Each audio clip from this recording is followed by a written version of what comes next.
हिंदी कहानी घर का भेद एवं दो सांप। एक नगर में देशशक्ति नाम का राजा रहता था। उसके पुत्र के पेट में एक सांप चला गया था। उस सांप ने वहीं अपना बिल बना लिया था। पेट में बैठे सांप के कारण उसके शरीर का प्रतिदिन क्षय होता जा रहा था। बहुत उपचार करने के बाद भी जब स्वास्थ्य में कोई सुधार न हुआ तो अत्यंत निराश होकर राजपुत्र अपने राज्य से बहुत दूर दूसरे प्रदेश में चला गया और वहाँ सामान्य भिखारी की तरह मंदिर में रहने लगा। उस प्रदेश के राजा बाली की दो नौजवान लड़कियां थीं।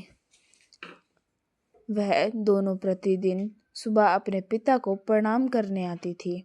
उनमें से एक राजा को नमस्कार करती हुई कहती थी, महाराज जय हो, आपकी कृपा से ही संसार में सब सुख है। दूसरी कहती थी, महाराज ईश्वर आपके कर्मों का फल दे।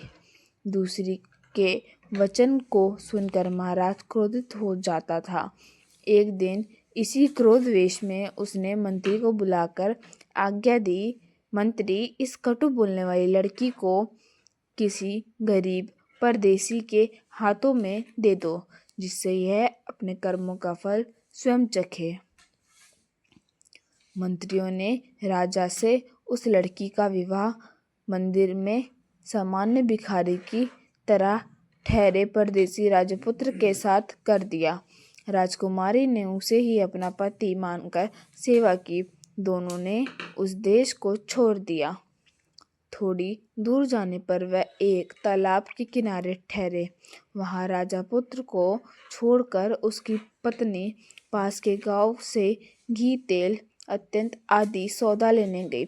सौदा लेकर जब वह वापस आ रही थी तब उसने देखा कि उसका पति तालाब से कुछ दूर पर एक सांप के बिल के पास सो रहा है।